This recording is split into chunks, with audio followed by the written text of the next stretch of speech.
পদত্যাগের ঘোষণা দিয়েছে কাজী হাবিবুল আওয়াল।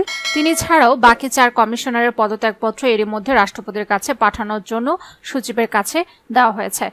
বৃহস্পতিবার নির্বাচন ভবনে সংবাদ সম্মেলনে এই ঘোষণা দেন প্রধান নির্বাচন কমিশনার কাজী হাবিবুল আওয়াল।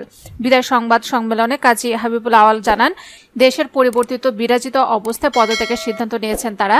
গত 5 আগস্ট আওয়ামী লীগ সরকার পতনের পর বিভিন্ন প্রতিষ্ঠানের মতো নির্বাচন কমিশনেও পদত্যাগের দাবি ওঠে।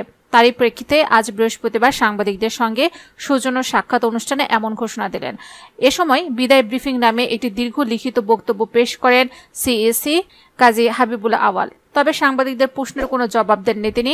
প্রধান নির্বাচন কমিশনার তার বক্তব্যে বাংলাদেশের অতীত নির্বাচনের বিষয়গুলো তুলে ধরেন। কোনো নির্বাচনে বিতর্কের ঊর্ধ্বে ছিল না বলেও দাবি করেন তিনি। সৌজন্য বিনিময় অনুষ্ঠানে উপস্থিত না থাকলেও কমিশনার রাশেদা সুলতানা, আনিসুর রহমান নির্বাচন ভবনে তাদের নিজ দফতরে উপস্থিত ছিলেন। সাংবাদিকদের সঙ্গে সৌজন্য বিনিময়ের পরপরই কোনো প্রোটোকল ছাড়াই ব্যক্তিগত গাড়িতে করে নির্বাচন ভবন ত্যাগ করেন প্রধান নির্বাচন কমিশনার। এর কিছুক্ষণ পর রাশেদা সুলতানা, মোহাম্মদ আলমগীর ও আনিসুর রহমানও নির্বাচন ভবন ত্যাগ করেন। এ সময় আনিসুর রহমান গাড়িকে লক্ষ্য করে বিক্ষুব্ধ জনতা জুতা ছুড়ে মারেন বলে প্রত্যক্ষদর্শীরা জানিয়েছেন। এছাড়া নির্বাচন ভবনের গেটেও কমিশনারদের গাড়ি লক্ষ্য করে জুতা ছুটতে দেখা যায়।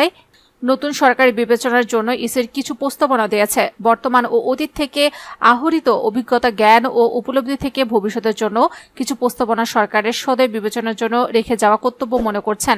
উল্লেখ করে সিএসি বলেন, বাংলাদেশের জনগোষ্ঠীর সমরূপতার কারণে সংখ্যানুপাতিক প্রতিনিধিত্বমূলক নির্বাচনের জন্য বাংলাদেশ আদর্শ ক্ষেত্র হতে পারে। সে সঙ্গে নির্বাচন 4 বা 8টি পর্বে, প্রতিটি পর্বের মাঝে 3 থেকে 5 দিনের বিরতি রেখে অনুষ্ঠান করা ব্যবস্থাপনার দিক থেকে সহজ ও সহায়ক হতে পারে। আমাদের পরবর্তী অনলাইনে নমিনেশন দাখিল অব্যাহত রেখে নির্বাচন প্রক্রিয়ায় প্রযুক্তি ব্যবহার অপটিমাইজ করতে পারলে উত্তম হবে। অধিকন্তু প্রতিটি সাধারণ নির্বাচন নির্দলীয় তত্ত্বাবধায়ক সরকারের অধীনে অনুষ্ঠিত হলে উদ্দেশ্য অর্জন আরও সুনিশ্চিত হতে পারে।